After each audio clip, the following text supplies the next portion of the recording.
Vous n'avez pas hésité à dire qu'il y avait plus grave que le Covid-19 dans le monde. C'est quand même une pandémie qui paralyse la moitié de l'humanité, hein. Près de 4 milliards de personnes. C'est inédit, sans précédent, mais malgré tout, vous pensez qu'on en fait trop ? Alors, il y a plus grave, évidemment, dans le monde que le Covid-19. Il faut rappeler que 9 millions d'êtres humains meurent de malnutrition chaque année. 9 millions chaque année, depuis des décennies. 9 millions, dont 3 millions d'enfants meurent chaque année. Bon, en France, il y a pour l'instant 20 000 morts à peu près du Covid-19. C'est beaucoup trop, c'est évidemment très triste.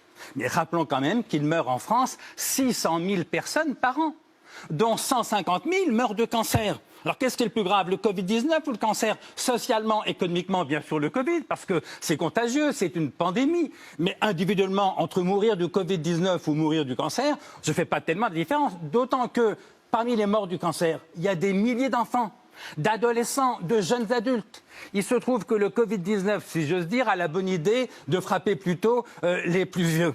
Vous l'avez dit vous-même, le taux de mortalité est près de 10% au-delà de 80 ans, très en dessous de 0,1% pour les enfants. Écoutez, moi je suis père de famille.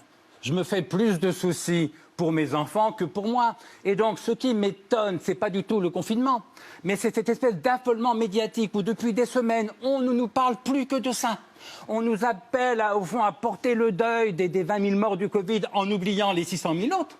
Moi, je me demande en quoi est-ce que les 20 000 morts du Covid-19 méritent davantage de compassion, de respect, d'intérêt que les 600 000 autres morts, et notamment que les 3 millions d'enfants. 3 millions d'enfants qui meurent tous les ans de malnutrition, dont personne ne parle et dont tout le monde se fout.